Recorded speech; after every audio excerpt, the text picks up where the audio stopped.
Do the trashy pulp novels of the world have anything to offer? Are bestsellers all they're cracked up to be? Here at Terrible Book Club, we explore whether you really can judge a book by its cover, or its ridiculous synopsis. You ever passed a book and thought, ugh, who's reading this? We probably are.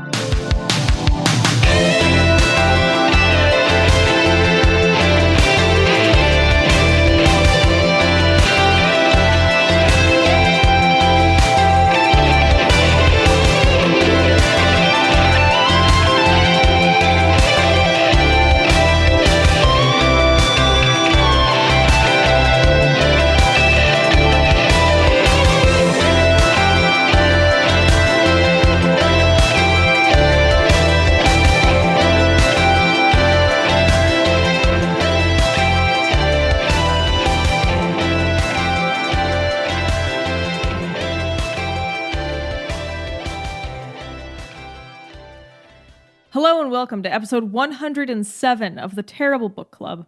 I'm Archangel Parisael, and this is Archangel Christophatron. Hello! This time, we read Sandalphon, Harmony, book number 12, and Archangel Breath Tap, book number 19, both from the Archangelology book series, If You Call Them, They Will Come, by Kim Caldwell. These were published by Together Publishing. The most recent one was published in 2019. I actually forgot to write down the date that the first one was published, but it actually doesn't matter at all. We read these after Chris discovered the existence of a category of books that are like demonic and angelic warding or prayer sorts of books when we were preparing for the fake book game in episode 100. After that, I was sold. I was like, Chris, we got to do a demon summoning or angel summoning book of some kind. And, you know, these, and Terriblo found these. Although these don't seem explicitly Christian. I mean, it's got archangel names in them, but it doesn't really hit you over the head with God stuff other than that. No, it's like oh man, it's really kitchen sink religious stuff. It's just Yeah. a little bit of everything is in there. Try to get all of the folks in here for this. Yeah. Anyhow, if this is your first time listening to the show, what we do here at Terrible Book Club is we read books that we assume will be bad based on their cover, title, summary, or some combination of the three. Sometimes we also read books that our patrons, listeners, or friends recommend. So we do the opposite of what most people do when they're in a bookstore or if they're browsing for something to read online. And usually this experiment results in a disappointing read, but once in a while we do actually end up liking the book. Content warnings for today are really just like, I don't know, if you got something against angels and like dubious religious practices, maybe this episode isn't for you. Maybe you skip this one if you just can't stand a lot of woo-woo, let's say. Yes. This is our first double header episode. I know we did have an episode where we read two stories that were published in the same book, but this is the first time we've read two separate volumes, as you know, in one episode. Of course, they are from the same series, but it is an interesting first. There were 19 books, and they all sounded equally wacky, so we figured we would just have a sampling, just choose two that we thought would be interesting. We went for the harmony one since, you know, musicians. Yeah, we're both musicians. Why not learn how to harmonize with angels? Yeah, and then Breath Tap sounded weird, so why not? Also, they're extremely short. Yeah, Sandalphon. I keep wanting to call him Sandalphon because his name is almost Sandalphon. He's just missing an E on there, so... How do you know that's not a long O anyway, Paris? It's true. Sandalphon? Sandalphon. No, phone, just with the long O sound of O.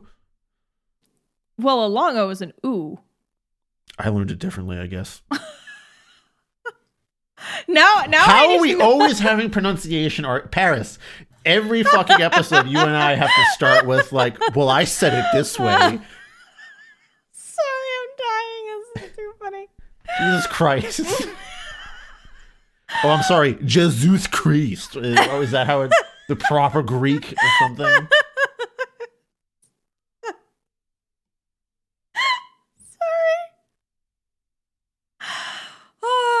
I think you're right. I think the long O is just O. I think it's just Let's move. Paris, I can't have any more pronunciation arguments. You just need to go. We need to. Sorry. It's too funny. I can't stop. It's too funny. Wait, what's a short O? Just like, Yeah, off and not. Yes. Okay. Yes. Boat and no and Sandalphon. Yeah, you're right. You're right. You got it. All right. Then what's O? Then what's the oo sound? Double O. Oh, you're right. It is listed as double O. Okay. Anyway, fine. But see, Boobs. I don't know. But It's see, the the boob O. word blue is technically as a double O sound, even though it's UE. So Fucking Christ, Paris. Sandalphon is here to guide us. Anyway, I mean, this book kind of wants you to do whatever the fuck you want anyway, right? it's very true. All right, so we're gonna read the summary, the back of the book for both of these, and they are incredibly long. I apologize in advance. We considered splitting the episode into, doing the Sandalphon book and then the Breath Tap book, but there were just so many things that were the same about them both. It would be really difficult to do that. We figured it would make more sense to just throw all of our commentary together. So that means we're going to read both of the book summaries up front. We'll try to remind you which one, we reference afterward. So, this is a summary for Sandalphon Harmony, book number 12. Why would you call Sandalphon? Number 1, for a more harmonious life. Number 2, help to have your prayers answered. Number 3, learn the secret power of singing with and to your angels. This Archangelology book and the entire series aim to lift the reader one step at a time. You may read this piece anytime you desire upliftment and want to feel good now. Never underestimate the power of feeling good for creating more of what you want. Meet Archangel Sandalphon. She/he serves to transmit our prayers and desires to God-Goddess energy. Also, Sandalphon is the Archangel of harmony and music. Relax as Archangel Sandalphon infuses us with harmony codes for a feeling of bliss. Einstein and Neville Goddard both taught that our imagination is the creative force. Wow, that was a real just taking an exit there off the highway. Or the careening suddenly into the guardrail. Yes. Bringing the archangels in for this imagination creation infuses serenity in our mind, thus our lives. Who better to shine angelic love on us than Archangel Sandalphon? Sandalphon strengthens our connection to Mother Earth and helps balance our energy. Archangel Sandalphon takes us on a magical journey to remember how to feel good in the moment to create more of the life we desire. Take a mini mind vacation with Archangel Sandalphon. In this divine angelic alchemy, you can experience flying through inner earth like a superhero. Sorry, all I can think of, this sounds like an ad for like a ferry or a cruise ship. And there was this ad for the Block Island ferry when I was a kid. It's like, sail away on the Block Island ferry. So I'm just imagining like, sail away with Archangel Sandalphon. Sorry.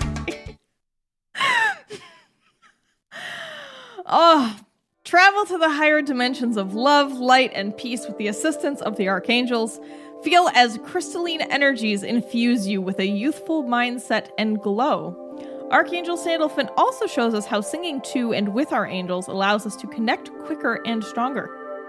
Archangels Metatron, Zadkiel, Haniel, Jophiel, Raphael, Camael, Uriel, Gabriel, and Raziel make guest appearances as we sing with them for more joy and blessings. Experience the archangel singing voices and enjoy feelings of bliss and tranquility that infuse your being. This takes practice, and you can do it. Sandalphon reminds us of how vital practicing neutrality and non-judgment is to cultivate a more peaceful and happy life. Non-judgment is a magical tool to create new beginnings of joy, and Sandalphon will infuse us with it over time.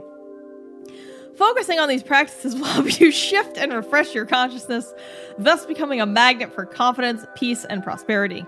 You may read a sentence, a paragraph, or the whole book. It's just what you feel best to embark on the celestial journey to a more abundant life. That sentence didn't make sense.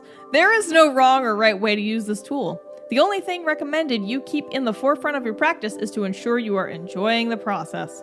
Meet one of the archangels in the Archangelology book and audio series that is here to help you. If you call Archangel Sandalphon, she/he will come, just as all of the archangels will come to your assistance when beckoned. Spending time with archangels creates a heavenly life. Oh, all right. That was about half as long as the actual book. Yeah. Almost no joke, guys. The book is like, after the forward, it's all of like, I don't know, 18 pages. And I mean, that might have been 9 of them. There was definitely parts from the book itself in there. Most notably, you could read a sentence or a paragraph or the whole book, which to me is like, what if that's the sentence I read? Is that enough? That's all you needed. Paris, did we not have to read all of this book after all? Could we have just read one sentence and just done the episode based on that? Yes, because she says that the only thing we should keep in mind at the forefront of our practice is to ensure we're enjoying it. So if after one sentence we weren't enjoying it, we should have just thrown it in the trash. We didn't do that. We failed. Oh, shit. Did we fail at the thing that's impossible to do wrong? Sandalphon's going to come for us. Oh, God. So now that we've sailed away on the Archangel Ferry, seriously, look up that fucking jingle. It's such an earworm, even though it's terrible. It's never going to be better than Water Country, Paris. I mean, Sail Away on the Black Island Ferry is in Water that Country same wheelhouse as Water Country, man. Unparalleled. No. I'm telling you, it's up there. Wait, submit your favorite local jingles to Terrible Book Club. I was gonna say these are 2 hyper local references. Mine is to like southeastern Massachusetts and southwest. What are directions?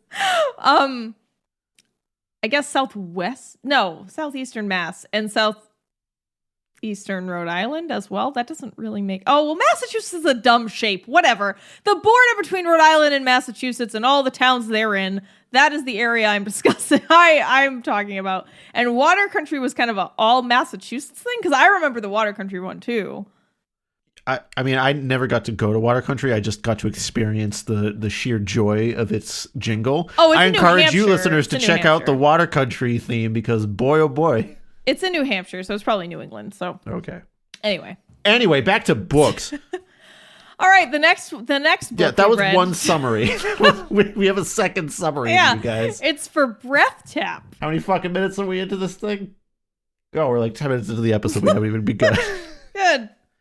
All right, so since you did this in like the normal, I guess sort of meditation seller voice, I figured I could do it as a slightly different character just because there's a lot of things in here that are quite similar anyway, so why not give the listener something to listen to?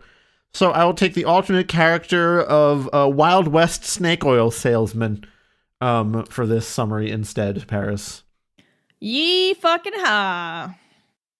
Breath Tap. Why would you experience Archangel Breath Tap? Number 1, explore the energetic body for positive shifts. Number 2, learn the power of breath and tapping combined with the Archangels. Number 3, a more youthful, refreshed outlook. The Archangels are here at this time to help us tune up and play with our energetic bodies. If you are here experiencing this time-space reality and reading this book, you are an explorer. Are you okay, Paris? You sound like you just stubbed your whole body. Sorry, when you said if you are here experiencing this time-space reality, I was desperately trying not to choke, and then I almost spit water out, so I had my hand over my mouth. You should have learned your lesson not to be drinking. Oh, I know. Okay, so well, if you are here experiencing this time-space reality with us, let's jump back in. I often think that we are in the wild west of energy. It is all new. Humans are becoming aware that just because we cannot see a thing does not mean it does not exist. This calls for further exploration because we are in a time where energy alignment is more important than ever, yet there does not appear to be a user guide for maintaining the energy body. There are emergent teachings, and like anything else, we must be discerning. The more we focus and practice having a vital energy body, the more we will learn and benefit. The human has fluent, multi-dimensional energy bodies and intuitive magical fingers. The two go hand in hand. This energy field invisibly surrounds our physical body with capabilities we are only beginning to understand. If we ask questions, more answers will come. In this book, we set intentions to invigorate and align our light bodies with the help of the archangels. As we set intentions, unseen beneficial forces move for us. You are already interacting with your energetic light body many times unknowingly. Get more focused with more intention here. You are a master, and the archangels are here to assist you. I have played with energy, meditation, emotional freedom technique, archangels, and breath for years. They have naturally become an alchemy of sorts. Each powerful process stands on its own, so imagine the life enhancements when combined. The results must be experienced to understand how transformative they are. If you dedicate a daily practice of deep breathing with your archangels and tapping, you can expect more youthful vitality. These practices also help during challenges, so knowing them is to your advantage. These magical knowings are aligned with feeling better. Gently tap your thymus, the middle of your chest, as you say to yourself or aloud, I am attracting things to make me happy, vibrant, and youthful while taking deep, slow breaths, as rich, clean oxygen feeds your mind, body, and spirit. The archangels are calling for a more interactive experience. As we get conscious of our thoughts, take deep, healing breaths, and tap with intention, things will begin to shift for the better. Focusing on these practices will refresh your consciousness, thus becoming a magnet for confidence, peace, and prosperity. You may read a sentence, a paragraph, or the whole book. It's just what you feel best in the moment to embark on this celestial journey to a more abundant life. There is no wrong or right. There is no wrong or right way to use this tool. The only thing recommended you keep in the forefront of your practice is to ensure that you are enjoying the process. Meet the archangels in the Archangelology book and audio series that is here to help you. If you call archangels, they will come. Spending time with archangels creates a heavenly life. Ye fucking ha.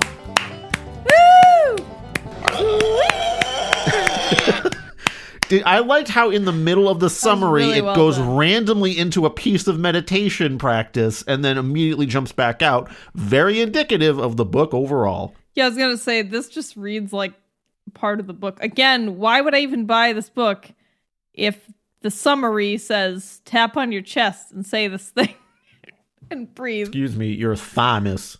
My thymus. All right. Okay. So the characters and setting in these books. All right, the characters are you, these angels. In the Sandalphon book, where we actually go into inner Earth or inter-Earth, supposedly, on our little journey. In the other book, though, it's just you're just you in your sad life. In your energy field. You. And your AT fields that the Avas will penetrate somehow. Yeah, so now, you know what? What? Now that I'm thinking about it, Breath Tap has a lot of Neon Genesis Evangelion feels. There's angels, there's energy fields. I've never seen that. Okay, well, there's angels in that, even though they're technically giant monsters on the way to destroy humanity. Well, I mean, that's what real angels are. Angels are fucking monsters. They're not You know what? like In what fact, we think. I'm almost positive that the angels in Neon Genesis Evangelion were named like Metatron and Gabriel and shit. Yeah. I mean, if we're talking like, Christian angel stuff, yeah, angels are monsters.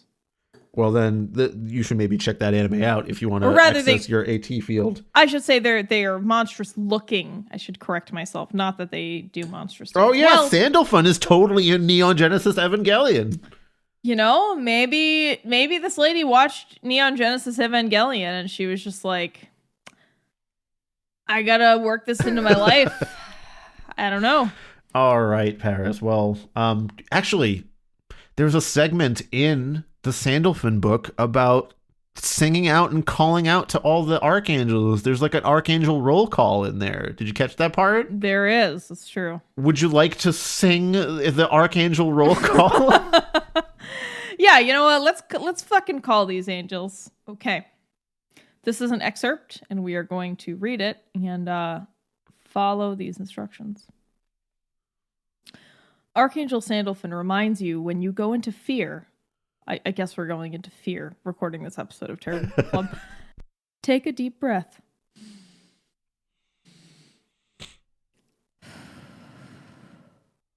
Listen to your breathing. Hear the melody of your breathing. And then, if you can sing, if you can't sing, I guess fuck you, sing to your angels. Sing with me now. Chris, you ready? 3, 2, 1. Archangel Metatron, Archangel Zachiel, Archangel Haniel, Archangel Jophiel, Archangel Raphael, Archangel Camiel, Archangel Uriel, Archangel Gabriel, Archangel Rabiel, Archangel Orion. It's really hard to do this over like Facebook call when it's just slightly delayed. I mean, neither of us were really singing. Wow, both of these recent ology books have required us to sing intentionally poorly together. It's part of worship, man. Yeah, it's part of it. All right, so you can kind of see how, and also Chris just kind of came up with a silly melody that we didn't really follow too hard. There's no music notes in here. There's no suggestion as to how you sing this. It just says, if you can sing, sing. So I don't know how this whole thing is like, we're going to teach you how to sing to your archangels, but then it doesn't actually teach you how to sing. That's a problem for me. Because like it says all the time, Paris, just do whatever you want. There's no right or wrong way. You could sing whatever melody you want. It doesn't say that, but it is implied by the loose nature of this book overall. All right, so it's really just that. That was like the longest singing part. Most of it is just like, hey, say this phrase about how valuable you are as a person and ask the angels to help you. Like, I don't know how that's different from regular praying. Like, are you just telling people to pray? I don't know. It just seemed... Well, in a way, yeah. What is prayer really besides just like voicing positive thoughts or hopes that you have? I'd like to start discussing the things that we I don't know if there was anything we liked about this, Chris. Well, I mean, I can get behind the power of positive thought and meditation as an exercise. Yeah, I can get behind meditation, and I can get behind doing things to try to better yourself and change your outlook if you need that. I don't totally subscribe to the power of positive thinking that Vincent Peale popularized. I think that is dangerous, and I don't think it... How is it dangerous? Exhibit A, Donald J. Trump. Okay, but that kind of worked out for him in a lot of ways, didn't it, though, Paris? Oh, for him, but it doesn't work out for anybody else. Oh, well, many other people. That's not what we're dealing with. We're talking about bettering your own life. In nowhere in this book do we talk about helping others. You're right. This is a very selfish exercise, isn't it? Well, true. No. Okay, I think we're getting a... The reason I say that I believe in the power of positive thinking is because it's sort of in the negative direction, where I think if a lot of the time you're not allowing yourself to think or say out loud, I am a person that is worth it. I am, worth my own time. I deserve love and care. It might feel silly to say those things out loud, but if you actually can't even say it out loud to yourself, how are you going to get other people on board with that idea as well? Sometimes vocalizing it can help you buy into it more. Yeah, okay, so I don't agree with you for myself personally, but I understand how that might be valuable to other people. And that's fine. I don't have a problem with people looking in the mirror and being like, I'm fucking cool. Like, if that helps you be fucking cool or happy, that's fine. So I'll agree with you there. There's nothing wrong with telling people that they should incorporate positive affirmations in their life. Nothing wrong with that. Nothing wrong with meditation. Nothing wrong with trying to better yourself. And again, I think we've talked about this before, where I'm not religious, but I understand that religious beliefs or, maybe a belief in angels or something can be helpful to people, even if I don't think it's real. But I do think things can be taken too far, which is kind of where I feel these books live, in that too far area off the deep end there. So I'm not really sure. I guess I'm just going to get into my list of things that were problematic. Yeah. First of all, technically, this book is terribly put together, or these books. They are sort of just a stream of consciousness, blocks of text that aren't organized. They don't really have much of a direction. It's not set up in a way that's easy to follow. So even if you are approaching this as a guided meditation, it's really hard to follow a guided meditation when you have, okay, now we're going to take a breath and then say this phrase.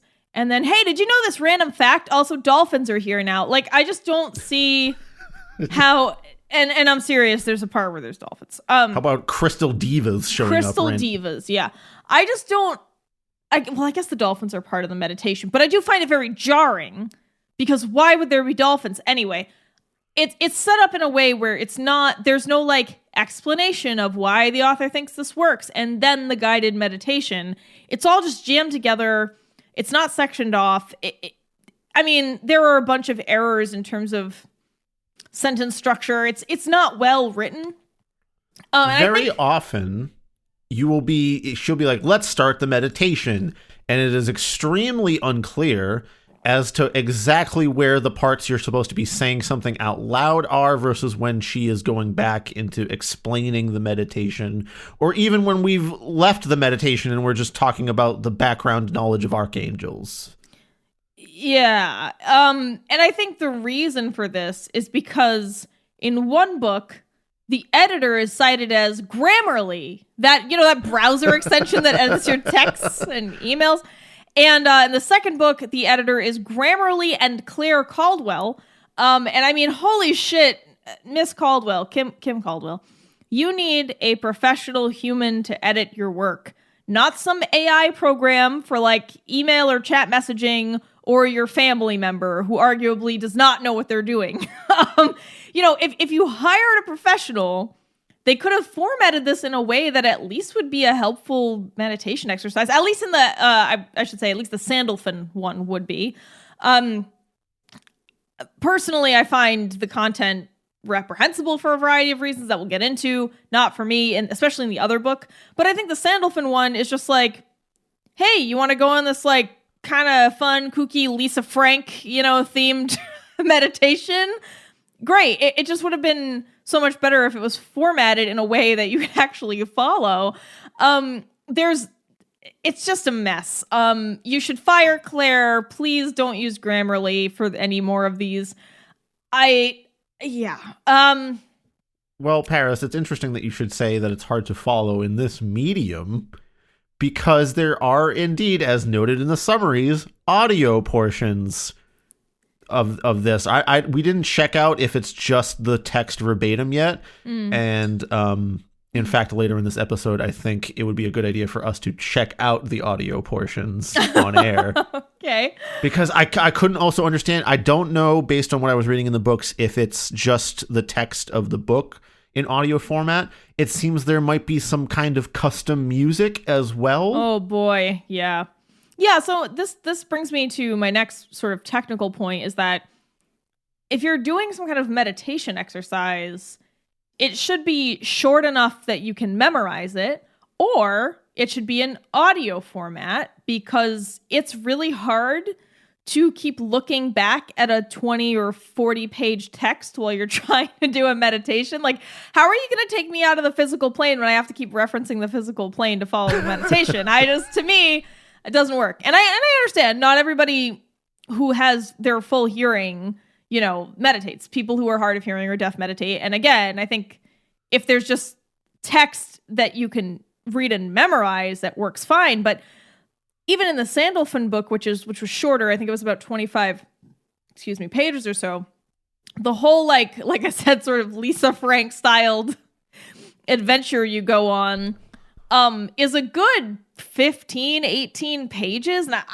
there's just no way you could remember that. I mean, maybe if you like read it and took notes on the major elements and then were like, okay, I go into the cave, I see the purple crystals, then there's a watercolor, then there's Sandalphon, then Michael shows up, then fucking Metatron shows up, and we party in the waterfall! And then, like, we go to the light, I send the demons to the light door, and then we go to Inner Earth, and then there's fucking hummingbirds, oh shit, and then, dolphins, And then we're good. Like, I don't know. Paris, but I feel like you just disproved your own point by memorizing everything. no, I didn't though. Those are actually points I mixed from both texts. Yeah, there was both in there. But and there's a lot of stuff I missed. You know what? Just listen to my phone recordings of me from a couple days ago.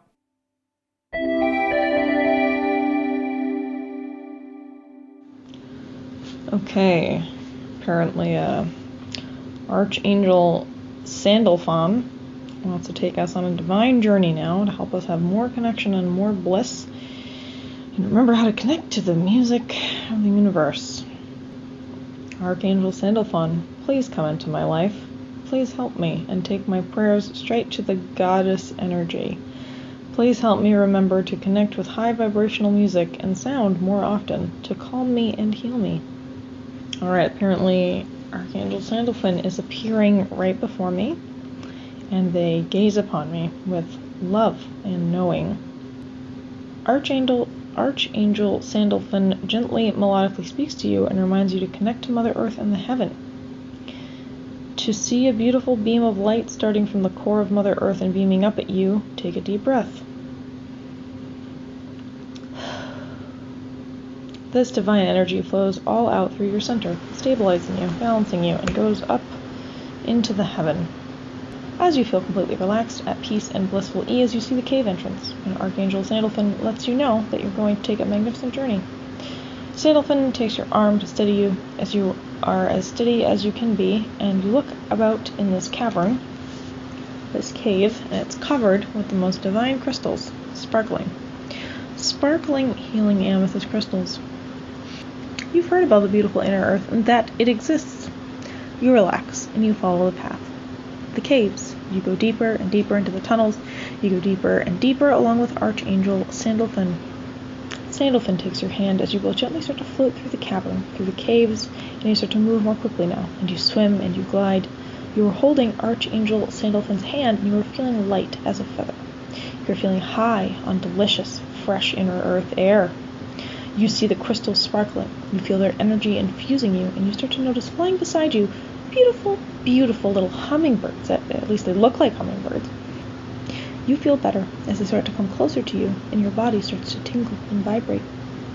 These are beautiful, beautiful little birds whose wings move so fast that you can't see the movement, and you can feel the vibrations all around you. And you feel your vibrations rising, and you smile.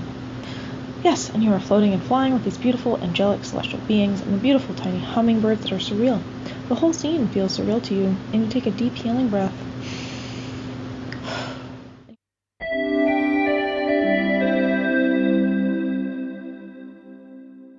But yeah, so again, like, I'm not averse to meditation exercises, but like, please make them easy to use. Formatting counts for so much here. If you just formatted this thing better, it would have been a much easier read. Yeah, that's one of my biggest problems. Yeah, I mean, secondly, I have a really hard time with a lot of the quote-unquote experts that Kim Caldwell mentions in the second book, the Breath Tap book.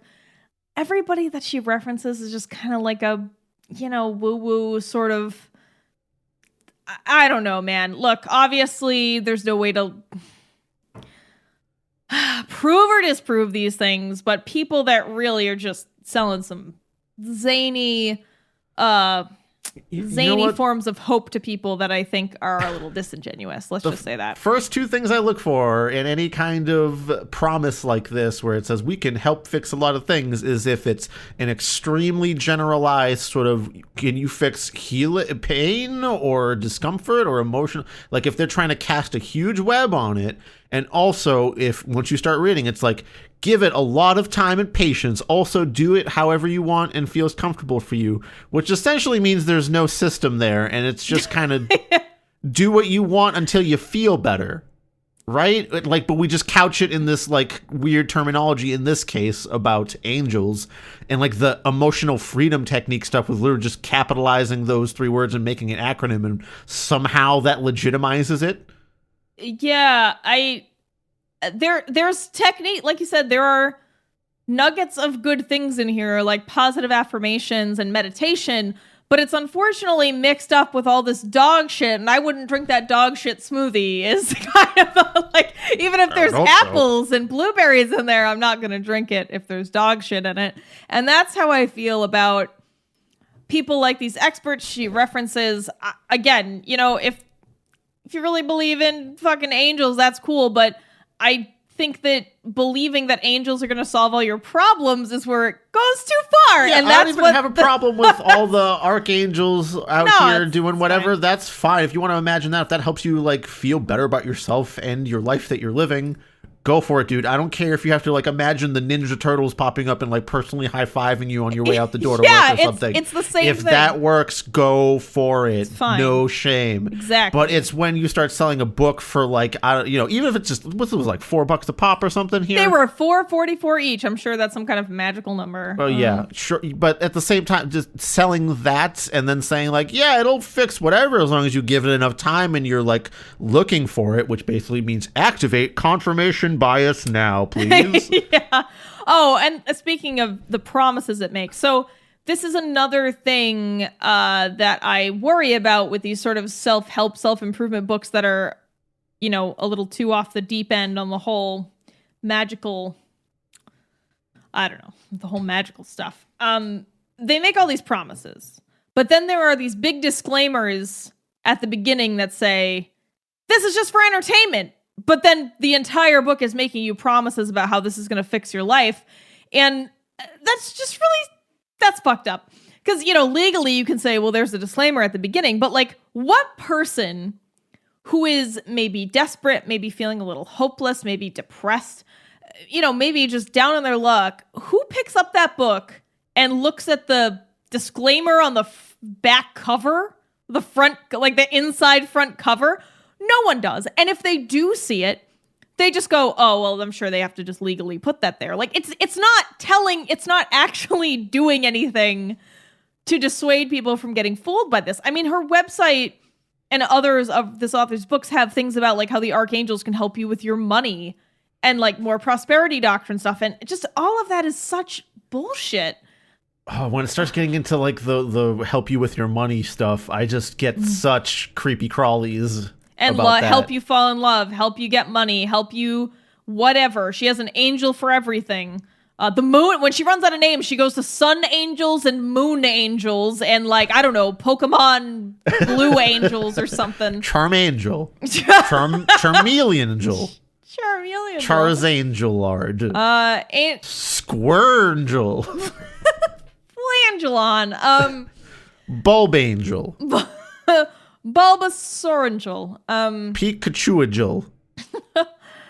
Yeah, so it's problematic to me because legally they have to say, or they should say, this is for entertainment purposes only. But when your entire text is promising things, it's really hard to understand. Let me see if I can find some of these promises. I should have pulled them from the text earlier, but I know I made a lot of notes in the text. The light beam that just surrounded you cleared up all your past, cleared out all your past life traumas, cleaned out all past issues you've had in this life, and made you clean and shiny and ready to move forward.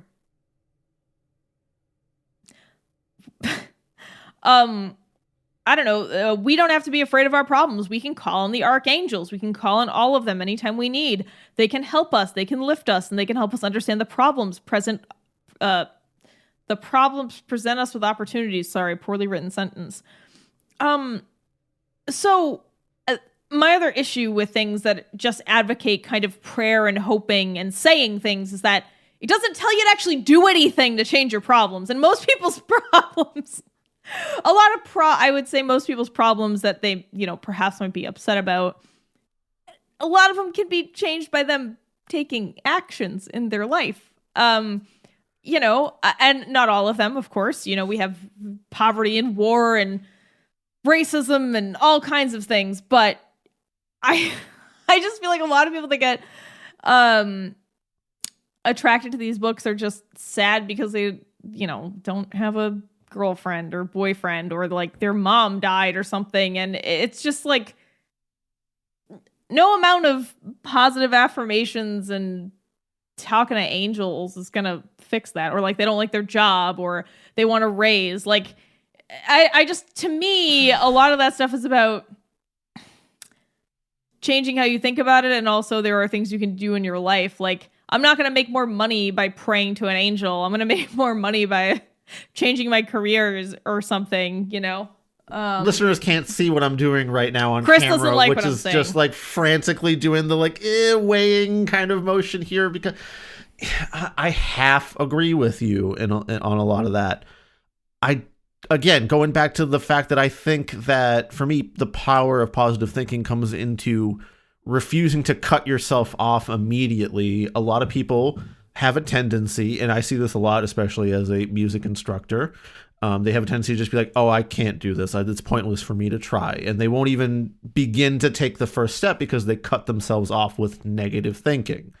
And I think this stuff is kind of good for that. If a student came in and told me like, oh, I think I can do good today because Archangel Sandalphon told me I would just smile and be like, word, bro, let's go for it. You know, I'm not going to cut you down because of how you had to get into that good mood to even begin to try. I do 100% agree with you in that a lot. Still, the thing is similar with my students is that if you just practice more, maybe you would get better at the instrument. Yes, instead of just praying to Sandalphon that his will improve your harmony, yeah, maybe pick up your fucking guitar. It's a two-tier process here where you cannot cut yourself off from the start with negative thinking, but then after that also you must take action as well. Yeah, and maybe I didn't give a great list of examples, but I think that, you know, obviously grieving the death of a loved one or the end of a relationship, that is something that you have to do perhaps mentally. Like maybe you do have to change your outlook, but praying to, I don't know, just saying some stuff at yourself to me doesn't...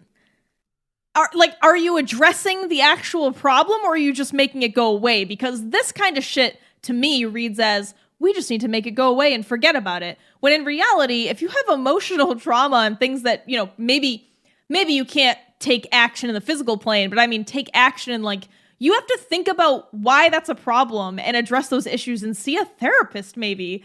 Like, I just don't think that wishing your problems away by talking to angels is a good approach. I can agree with you on that front too as well. The example you brought up that mentioned this golden light is shining down upon us and is washing away all past problems and traumas.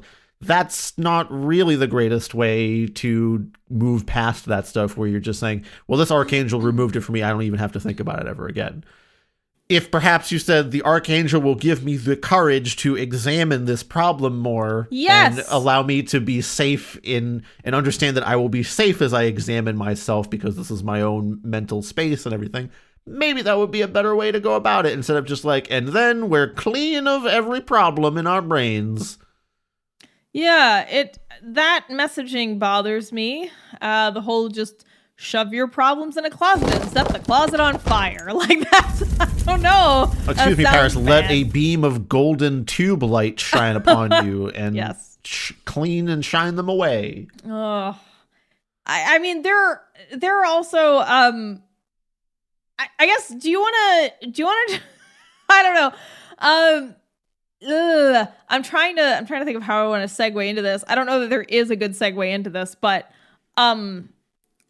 one of my kind of final points is that, final big points. I actually want to go into a segment with you, Chris, where we just go through all the weird shit that didn't really fit in anywhere and made no sense and made this more confusing. So that's like the most fun thing I guess we'll do at the end. But my kind of closing comment here is just, for right now anyway, is just that this kind of stuff gets to people, especially in America, because Americans love this. They love the idea of improving themselves, but they also love the idea of a quick fix. And when you offer an American the option to do both of those, it's like a brain slug in Futurama. Like it just latches on and it's hard to rip off. Like, American individualism has a lot of pitfalls, and this is one of them, where everything's a quick fix. You're always going to be improving yourself, but that always gets distorted. I don't know.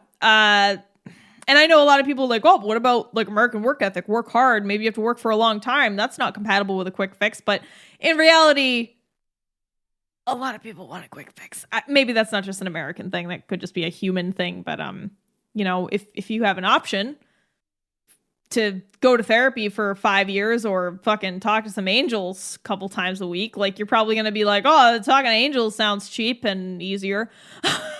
So anyway, I don't think I made that point well, but I still believe that those twin ideas of self-improvement and a quick fix are something that really attracts people to books like this, which is why also very rarely do you see the full practice routine of a musician all the time, or an actor, or even a craftsperson like building. You might see like a sped up video of a craftsperson completing an item from start to finish, but you don't see the years of them making the shitty ones. Right.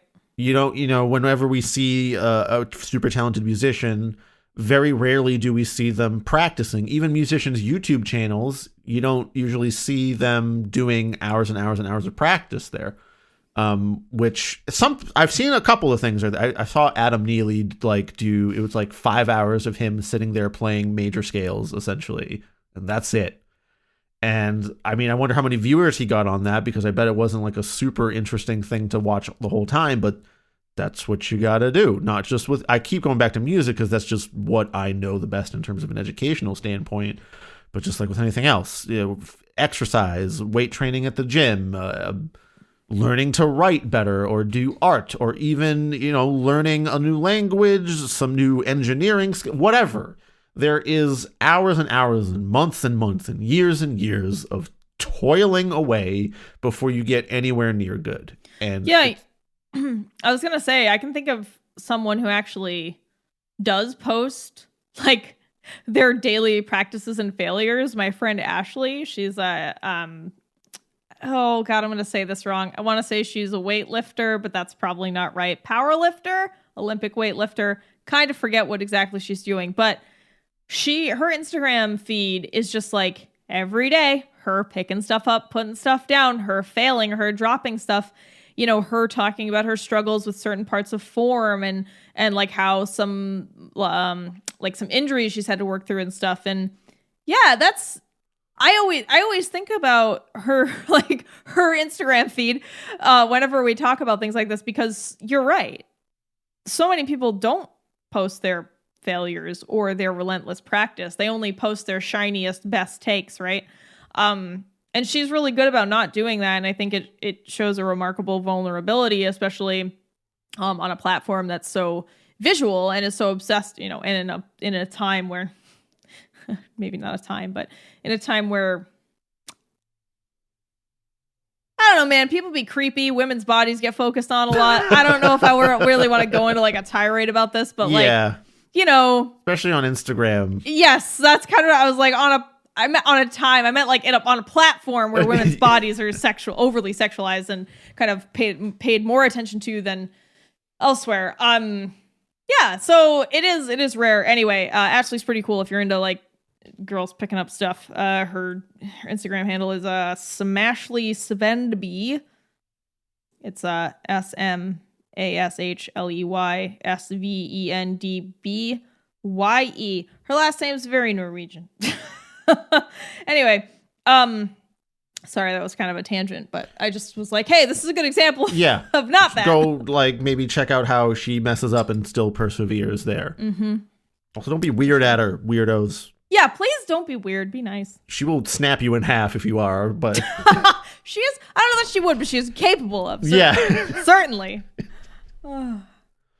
Okay, well, Paris, for me, this is a point I brought up earlier too, where books like this, it hit me the same way as that crystal choosing book we did way back when. Oh yeah, that one just said, "Hey, walk into the store and just whatever crystal your hands or eyes fall upon, that's the crystal for you." This extreme looseness of methodology here. Now, again, I don't think there's always going to be one right way to do things. I'm definitely not in that camp either, especially when it comes to, again, my particular field that I keep bringing up here today. There's not just one right way to play an instrument. There's many different ways to go about it. There's plenty of different ways to do meditation, and whatever works for you and gets you through it, fine. Chris, but yeah, you wouldn't tell a kid, you know what? Just pick up a guitar and just like do what feels good. Yeah. Just do whatever. I'm not going to teach you how to play a note or what rhythms are. Just $120 a month, please. Just hit it. Just hit the string. Just do whatever, and just come in here and show me how you're hitting whatever for $120 a month. I decided to pee on it. Yeah, that's fine. Whatever. It's whatever. It's fine. Exploring new sensory opportunities here, right? Why does music have to be just audio? Why can't it be smell too? What happened? Where are our smell concerts, Paris? Oh, you know what? I mean, Paris, are there smell concerts? Are there concerts that are just like people that do perfumes and shit, and you just like get different smells wafted at you the whole time? That's like kind of like, I mean, sommeliers are people who are like wine experts, and they mostly just kind of sniff and like barely taste wine. I wonder if there's like perfumeliers. Yeah, that's what I'm talking. Like, I go into a room with a bunch of people when it is safe to do so again, and like we just have smells thrown at us as a group for like an hour or two or something. Concert. That kind of sounds fun. Yeah, right. Oh, we got a new idea here, Paris.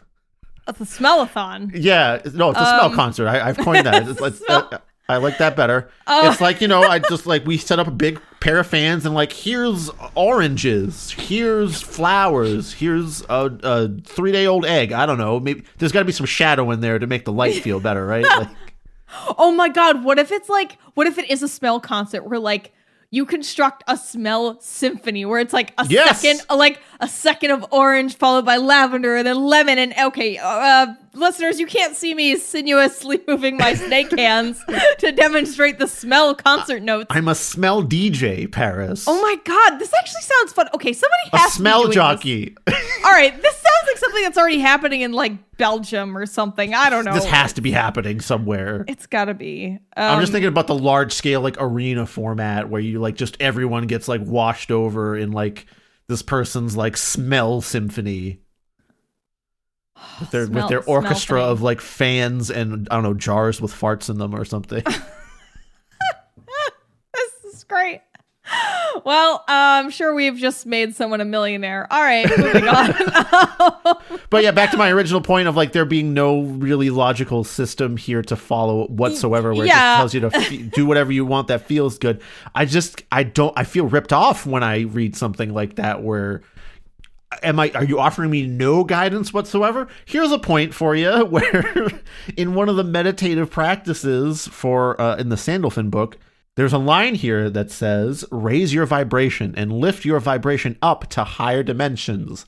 How, though? How am I just supposed to, like, Goku it up and just, like squeeze harder, clench as hard as I can and vibrate super quick until, I don't know, I tap into the speed force like the Flash and vibrate through the earth or something? Yeah, exactly. That's a good example. I mean, the only instruction we really get, there's a couple of sentences she tells you to say or sing, ? And in one book, you're supposed to tap whatever part of your body you want to tap while you do it. That's it. There's this diagram that has like a sketch of a human body or like at least from the torso up, and it has it has points on different parts of the body, but it seems just pretty much every area is covered. It's like above your eyebrows, your cheeks, your lips, your shoulders, your clavicle. It's all kind of part of general, so it seems like you can just tap wherever. Again, I mean, she literally says you can tap wherever, like, if you're, for example, if you're doing this breathing and tapping exercise for, let's say something on your body hurts, like your knee or something, you're supposed to tap your knee. Or, if you're in a public place and you don't want someone to see you tapping, you can like tap your fingers together. Whatever, dude. I don't care what people think about me. I'll tap in public. Yeah, I agree with you. When things are this vague, it really just doesn't seem like a method at all.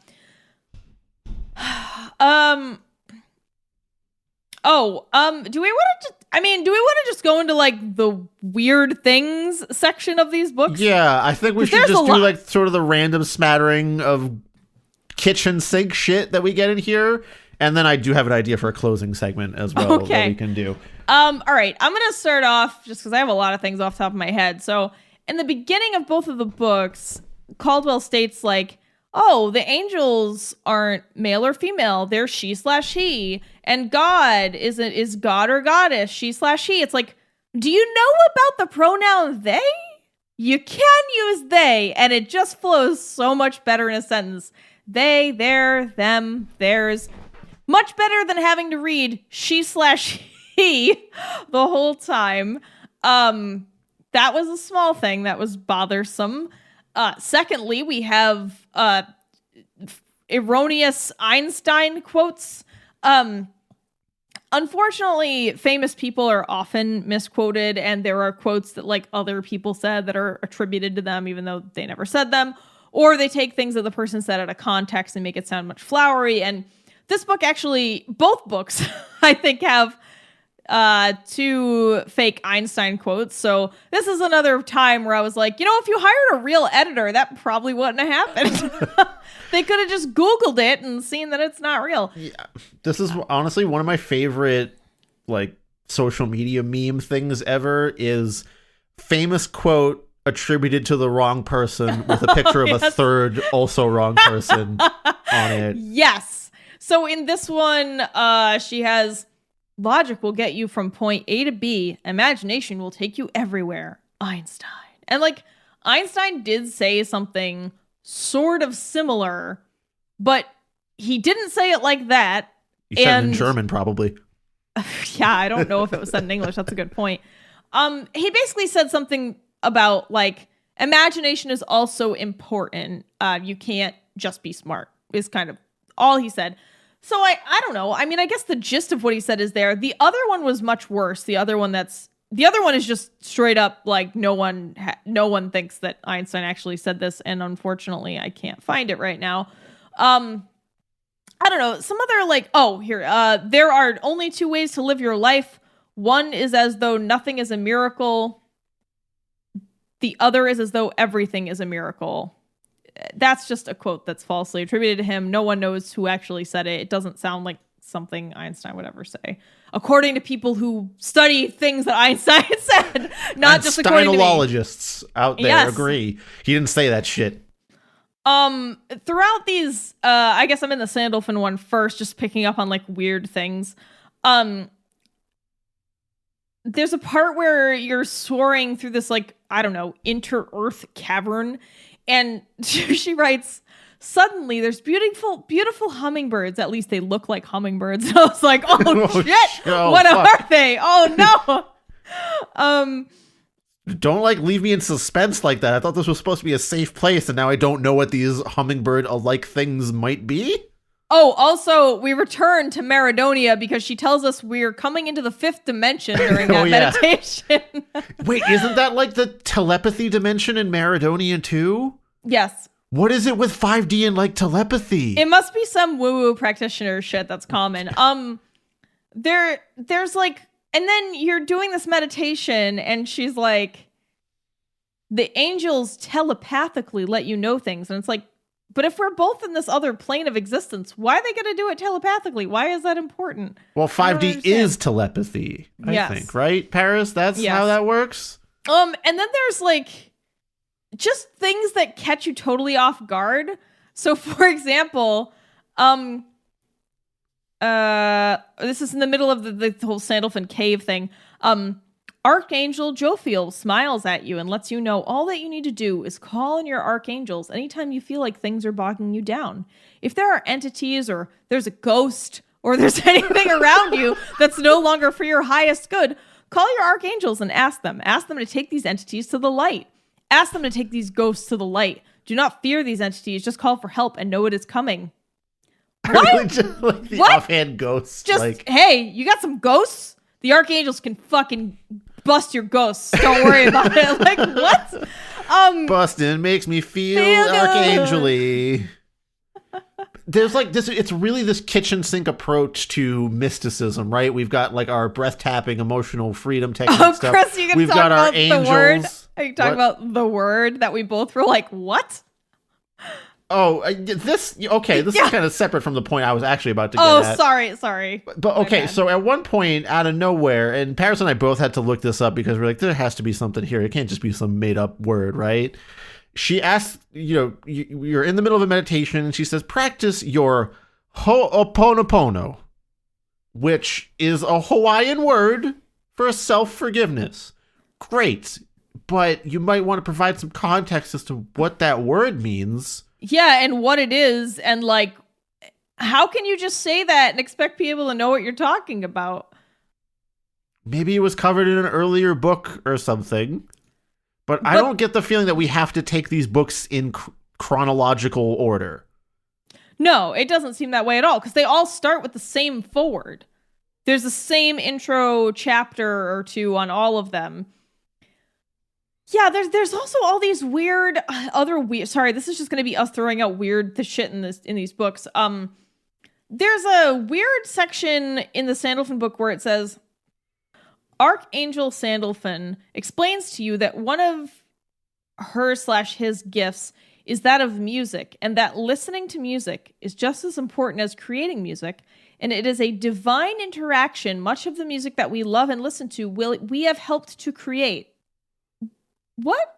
How did I help create music someone else made that I don't know? I think by tapping into the broader universal energy of music as a whole, that is vibrating somehow and influencing another musician to write a thing, and therefore you are taking part in the universal creative process because you're both tapping into the same space by both listening and creating.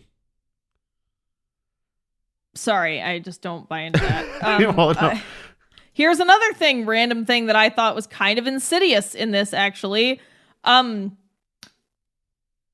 angels are with you. You're safe. You're protected. Sandalphon reminds us that, as we remember to stay neutral, to not have so many opinions about things, life starts to go at a more melodic pace. The answers seem to come more easily. We appear to be in a calmer state. As we practice this, as we practice our neutrality, each moment can be a new beginning. Cowing people into like not having, or sorry, not cowing, but like encouraging people to not have opinions and be quote unquote neutral. It's just that planet of neutral people from Futurama. You can't exist in a state of neutrality. That is not a thing. Just trying to tell people not to take stances on things to make their life easier. They've probably heard this from certain, Eastern religions like Buddhism or something that seeks to sort of have detachment. They just take it as whole, entire, not having an emotion at all kind of a thing. Yeah, again, it's something that maybe had a seed of a good idea, like you're saying, detachment from reality to achieve a higher mental clarity or something, and writing it in a way that really just sounds like a bad thing to recommend to people. Yeah, anyhow, I'm going to move on to the next book if you have some fun things to... Oh, I definitely have a thing in the Sandalphon thing that I want to talk about where, again, part of the whole kitchen sink approach to general mysticism and woo-woo that we have here. There's a segment where we're flying through the inner earth like a superhero, and then we're in some crystal cave area of some kind. Yes. And it starts talking about, oh, well, here's the rose quartz crystals charging us with love, and here's the emerald crystals charging us with vitality. And I just kept thinking about J.O. crystals, Paris. Are they charging me with cum? Wait, where was their jerk-off crystals? There isn't in here, but if all kinds of crystals are here in these crystal caves, assumedly there's some J.O. crystals that have been charged in here as well, right? Yeah, I mean, this is so vague. There could be right? horrible It's just crystals general in there. crystal cave here. Of course there would be the J.O. crystals that my but buds Chris, and I got up and charged together. Oh, but Chris, you're a man, so you would choose a pocket crystal. Oh, that's right. This was also a thing. It's like, whatever kind of bracelet or crystal you need to help you get through the day. Maybe as a man, you would need a pocket stone instead of a bracelet like a woman's. Like, fellas, is it gay to have a bracelet? Kind of thing. Yes. According to this author, yes. You must only have loose stones in your pocket. That is the only manly way to have a precious gem or crystal of some kind.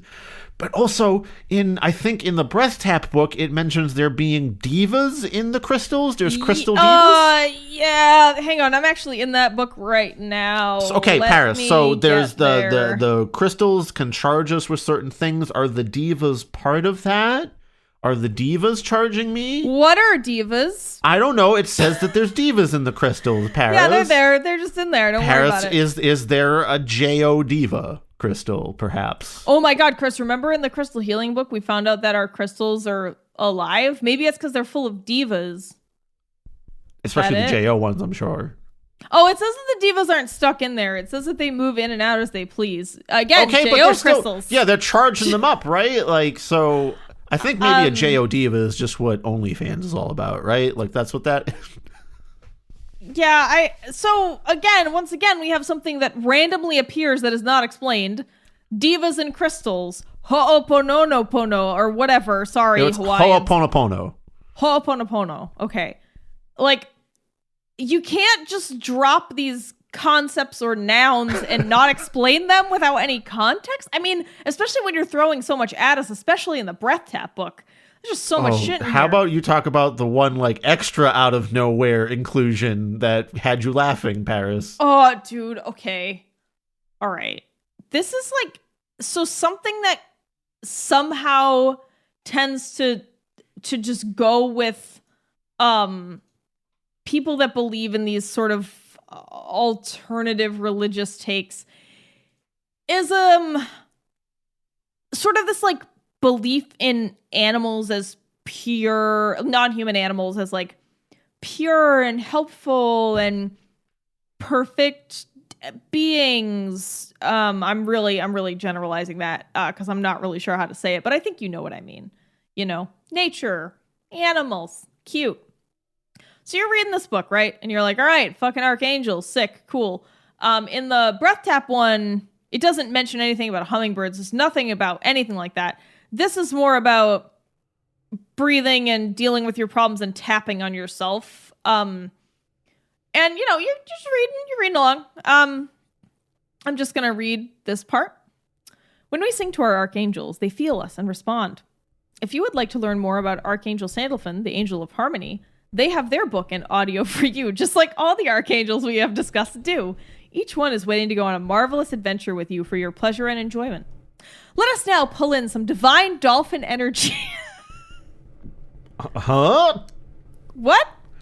There have been no mentions of any marine life prior to this. Yeah, hang on. I'm just going to keep going. Take a deep, healing breath. I was blessed to study the work and books of Amara Kuan Yin. She was a master here on the earth, helping the divine feminine energy to integrate lovingly and peacefully. She taught so many amazing, powerful techniques, and she downloads us from other dimensions if we call on her. She integrates the dolphin energy. What?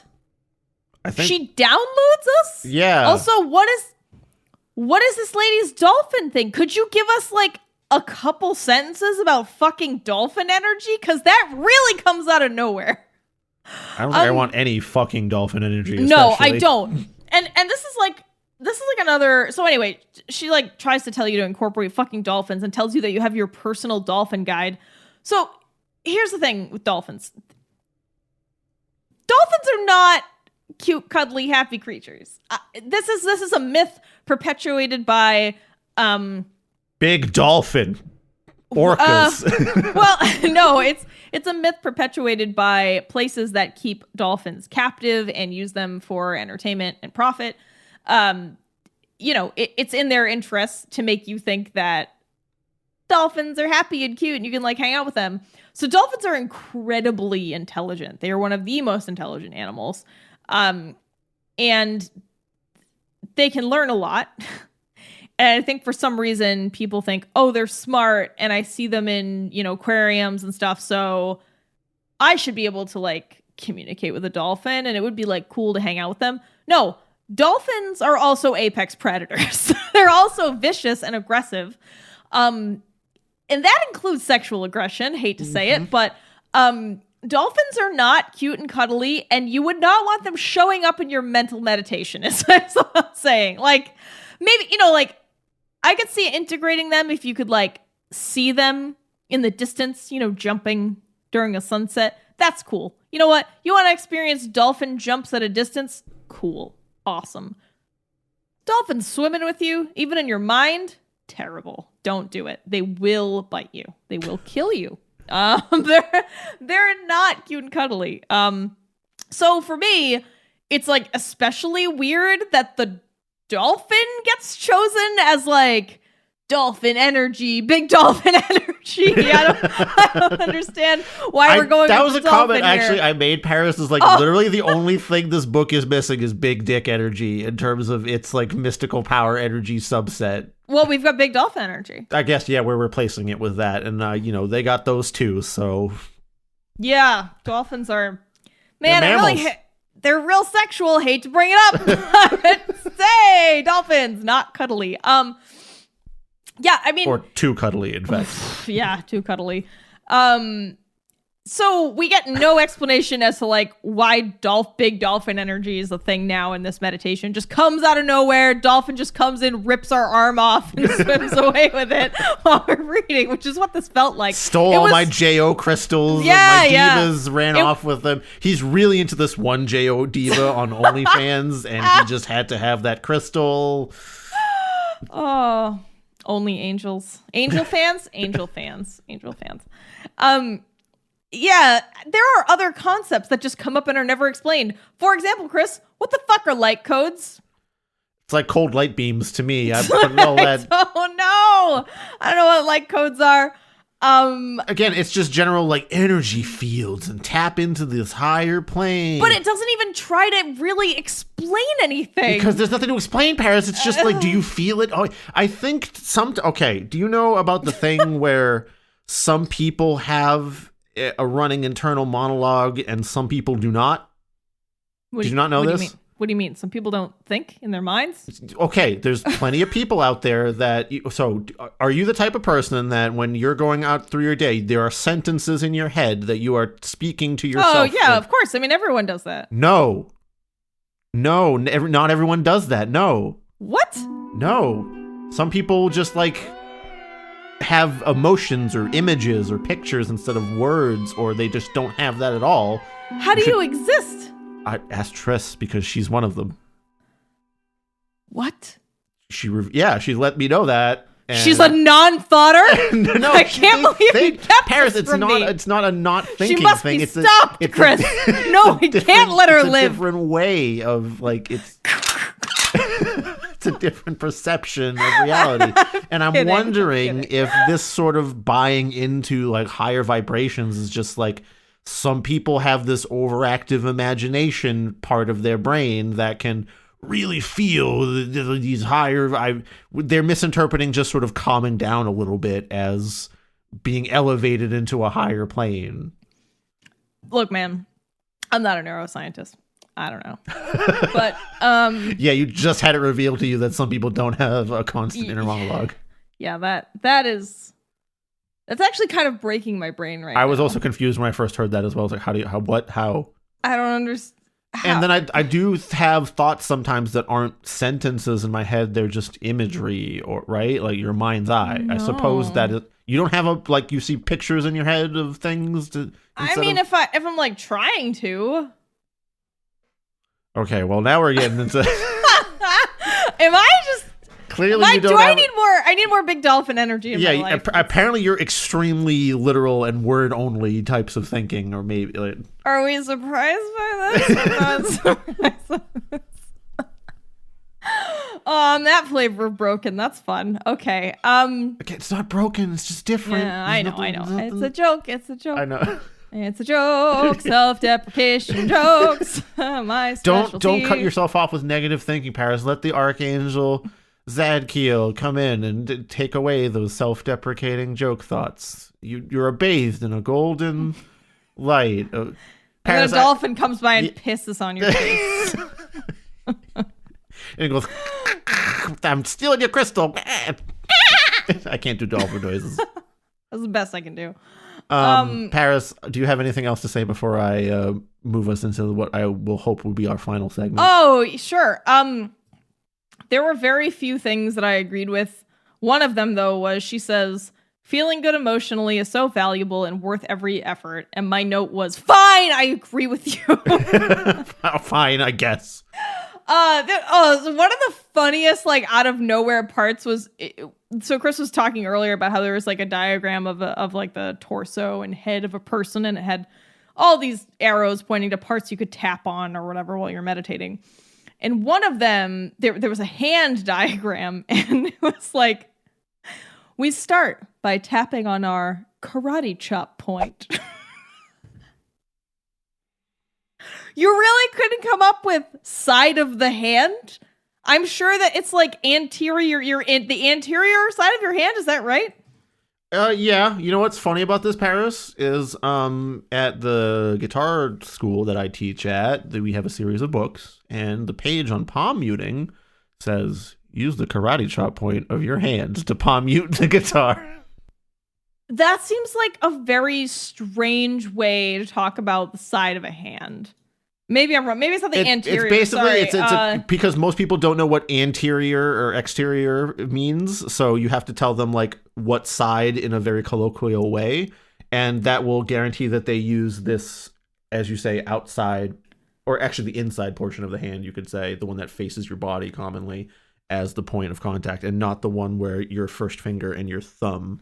Wait, Chris, no, that doesn't face your body. If you have your hands at your side. Oh, that's right. Yeah.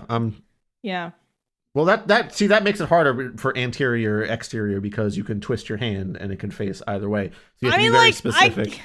I guess I understand the whole like using something that people understand versus like a complicated medical term, but is karate chop part of the hand really the best phrase we got for this? It's honestly, I tend to say that, or like the blade of the hand is what I call it sometimes, because if you think about chopping someone that way, it is sort of the... I would just say, hey, you know where your pinky is? That side of your hand. The pinky side of your hand.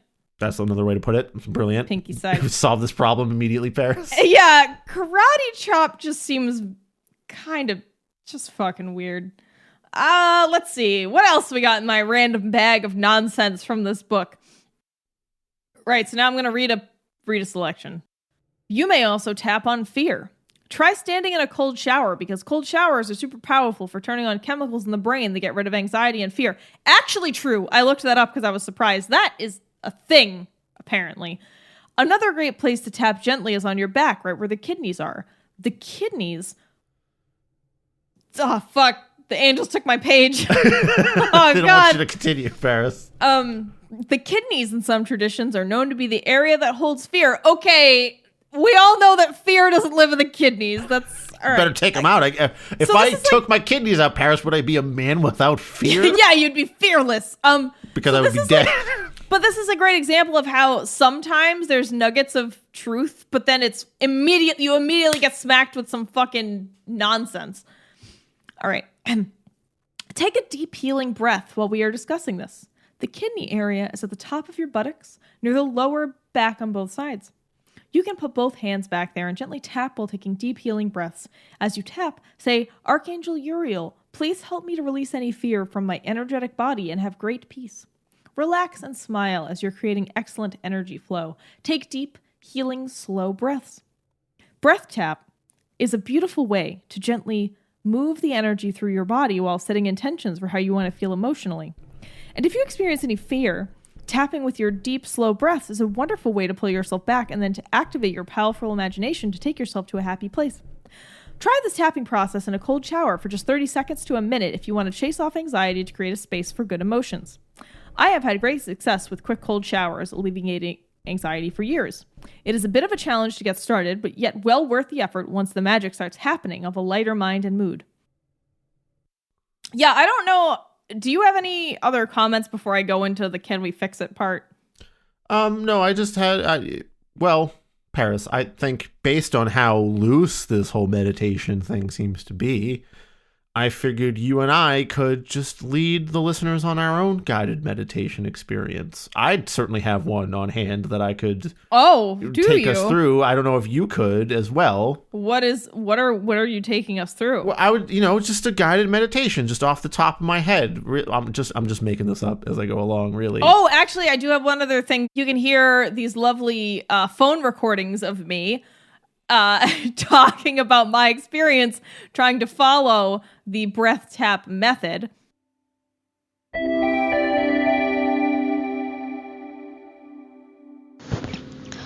Okay, so in Archangel Breath Tap, there's a section that says if you have a discomfort in your body, you can tap on it and say some words and, make it better, I guess, by, quote, stimulating the energy flow there, end quote. So, coincidentally, in the last 3 days, I have been woken up twice in the middle of the night by really painful Charlie horses in my calves. If you don't know what a Charlie horse is, it's just a colloquial term for a localized muscle seizure. And it's usually caused, I don't know, it's kind of hard to pinpoint exactly what it is, but it's usually due to dehydration or a potassium deficiency or overuse of muscles or something like that. And they're really painful, and they don't last very long. Usually they only last a couple seconds, but mine lasted like several minutes each time, so it was excruciating. And then the pain has persisted because they're just so sore from the spasm, and I've actually had a couple consequential spasms in one of them since, so yeah, not fun. I'm gonna do some breath tapping today on my little baby cows. All right.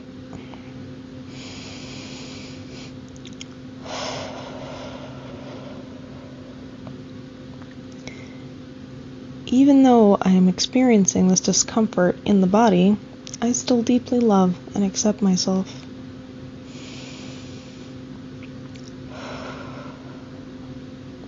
Even though I am experiencing this discomfort in my calves, I still deeply love and accept my calves.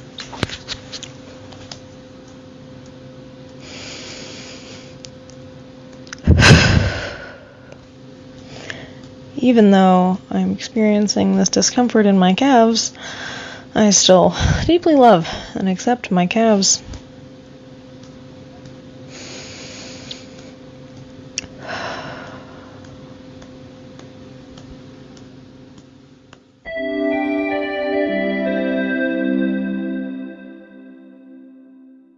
Hey, okay, yeah, so how is my calf doing? Guess what? Didn't fucking work, because that's not how this shit works. But of course, the author of this book would say, well, you probably didn't do it for long enough. Or, you didn't believe in it, so it didn't work. You definitely did not sound like you believed in it in these recordings, Paris. I was annoyed at being in pain. I was so annoyed. I mean, the pain was so bad, I was like on the verge of tears, curled up in bed. It was awful. You also definitely don't do actual deep breaths here. It's more just heavy sighs of dejection that come out. No, those were deep breaths. I think maybe they just sound weird on my phone. Could be. It sounds like you're like inhaling for a second and exhaling for a second. No. Anyway, I tried it. Didn't do it for me. Again, I'm not going to spend months of my life following this book for an episode of Terrible Book Club. So that was the best I could do. Anyway, on to Chris's guided meditation. Okay, everyone. I want you this is an audio format, so it might actually work for people. I want you to get comfortable, seated as comfortably as you possibly can, back as straight as you can possibly get it. Stretch out a little bit, raise those arms to the sky, try to touch the angels above us. Reach as far as you can with your fingertips, and bring your arms back down to the earth, where we can feel the earth energy coursing through us from the ground, filling us with wonderful feelings of joy and happiness and cleanliness and a clean butthole too, just to top it all off. Everything's fresh and great down here. You have the cleanest laundry, the best fit. You look great. Your hair is on point. Everything smells great. You're at a smell concert, and a wonderful smell of lavender is washing over you. Now I want you to take a deep, healing breath and imagine yourself flying through the air, gently lifting up from the ground. And we're floating up into the sky gently. It's not scary like a plane takeoff too quick or something. Just gently, as easily as you can, just as far from the ground as you can stand. It could be a foot. It could be 100 feet. You could be miles in the sky if that makes you feel good. And you're charging up your crystals with your JO power. And off to the side, oh, look who's off in the corner. It's Goku from Dragon Ball Z. He's charging up his spirit bomb, but it's a spirit bomb friendly power full of all the energy of your friends cheering you on. They think you're just great. Oh, and look out, Goku's throwing the spirit bomb at you directly, but it's a nice feeling when it hits you because it just crashes into you with waves of friendly joy. Take a deep healing breath and let the friendly spirit bomb fill you with gracious friend energy. And we're still floating through the sky, and we're looking off to a hill on our right, and oh look, it's Yu-Gi-Oh! He's just won your favorite game, and you're so great at it, and you just won whatever you want to win. Wait, is Yu-Gi-Oh! A person? Well, technically it's Yugi Moto is the character's name. Okay. Sorry. Get out. Fuck off. I'm trying to meditate. Fuck out of here, Negative Paris. Negative Paris has floated away. We're back in our... She's been hit by a plane. Back in our anime journey here. And we're floating back down to the ground. And look who's there down at the ground waiting for us to land gently on our feet. It's your favorite anime waifu, and she's here with open arms to tell you that you're so handsome and brave. Or maybe, I don't know, is there a boyfu? I don't know. Husbando? Anyway, they're down there with you, and they're, boy oh boy, are they ready for you to marry them and kiss them on the lips, and they really like it, and they're so into you because you're great and clean and handsome with your clean butthole energy. And now take a deep healing breath with all your anime power that we've all drawn in together, and Goku and Yu-Gi-Oh! And your waifu are all there together, and they're giving you a big hug, and open your eyes, and we're back together in the real world. The end. I hope you enjoyed my guided anime meditation experience, everybody. Thank you for that magical adventure. It did make me forget about my problems because it was so stupid. So thank you. That was great. It really worked. Paris? Why'd you have to horn in on it that one time and ruin our movie? Sorry. I mean, you could literally cut that out. You have power. I'm kidding. It's funnier. Oh, all right. Well, now that we're all relaxed and we've all gone to the sky with Goku, let's talk about whether we could fix this or not, and whether we would recommend this. I would not recommend this, obviously. This is not my jam for a variety of reasons. I think if you came to me looking for something to meditate, I would direct you to one of the many popular and, more reputable meditation phone apps, probably. I can't think of any offhand. I know there are a ton of them out there. Or I might tell you, hey, are you having some emotional problems? Perhaps seek a therapist. Here's a directory of therapists that you can look through. This is just not my jam, first of all. So how I would fix this, I mean, two things would fix this a lot for me, even though I wouldn't agree with it. The first is constantly making statements that this book will, that you should, quote unquote, expect miracles from doing breath tapping, or that this book is going to bring angels to solve your problems, or that this book is going to make you richer or happier. I just think that making these exaggerated claims, that this is going to cure your diseases and your anime physical waifu ailments. will finally notice you. Yes, it will make your anime waifu notice you finally. Having statements like that multiple times throughout the book, to me, is a huge problem.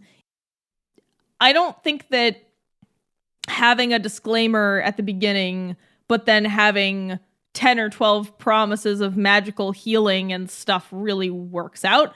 I really think that all the promises about healing and miracles need to be removed. You can tell people that this may help them feel better emotionally, and that's fine because you're not promising anything.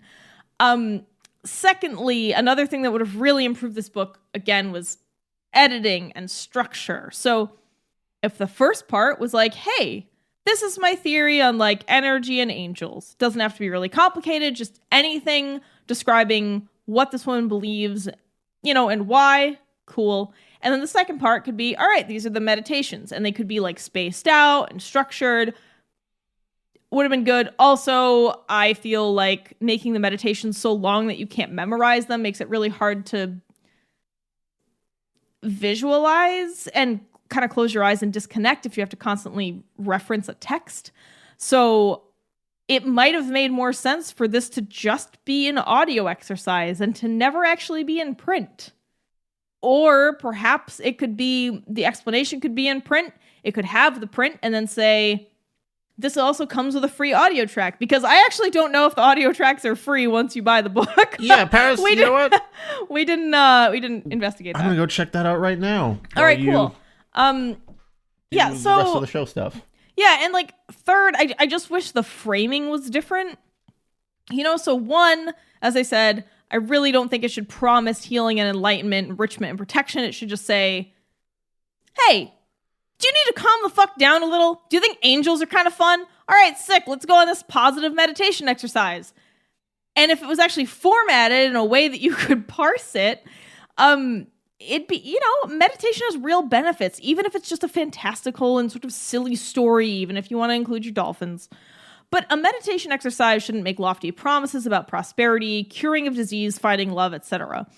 I mean, the author has these disclaimers that it's for entertainment only and you should seek medical evaluation, but that contradicts everything else she says.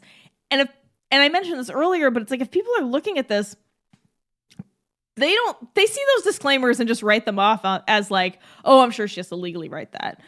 My main point is just there needs to be more context and clarity around the fact that this doesn't actually summon angels to fix your problems, and it should be formatted in a way that's conducive to meditation and makes it easier to parse.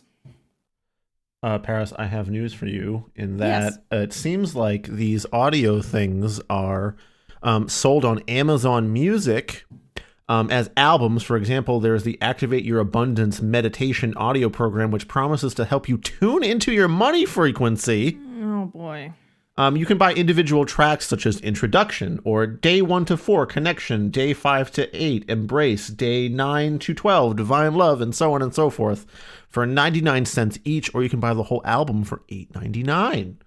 Going to help you tune into that money frequency. I think she's tuned into her money frequency.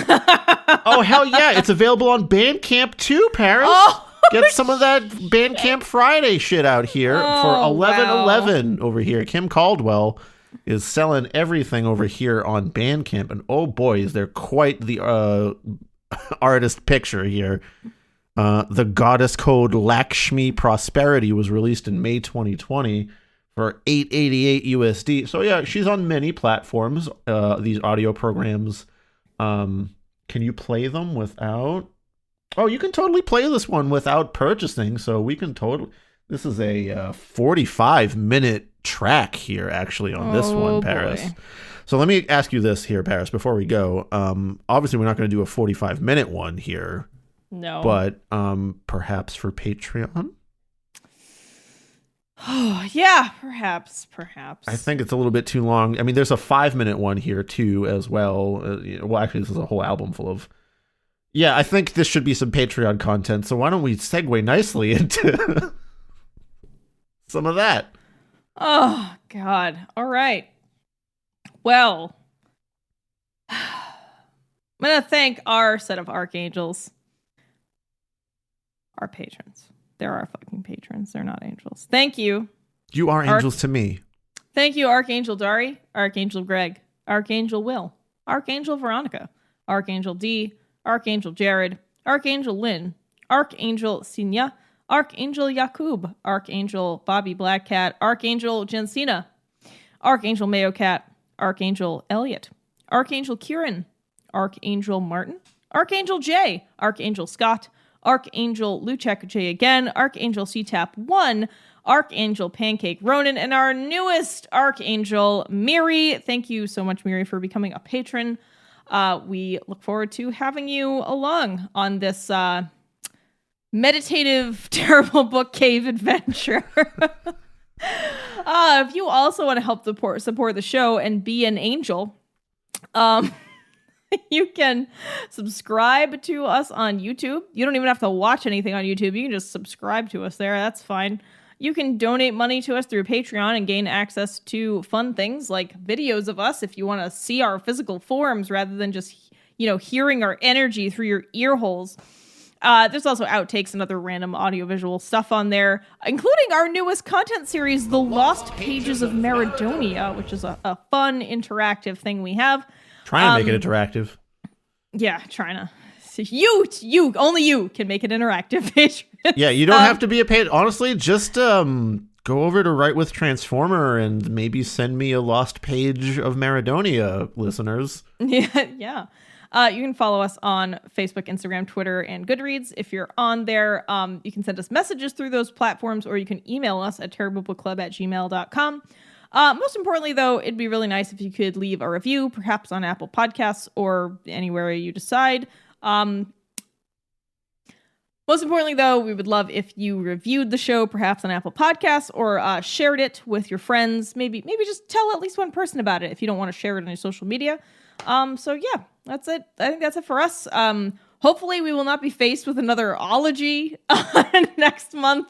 I think I've had my fill of ologies. Yeah, we've now. done enough of that, I think, category for now. So I think we're going to head back into the famous internet person book mines. Yes.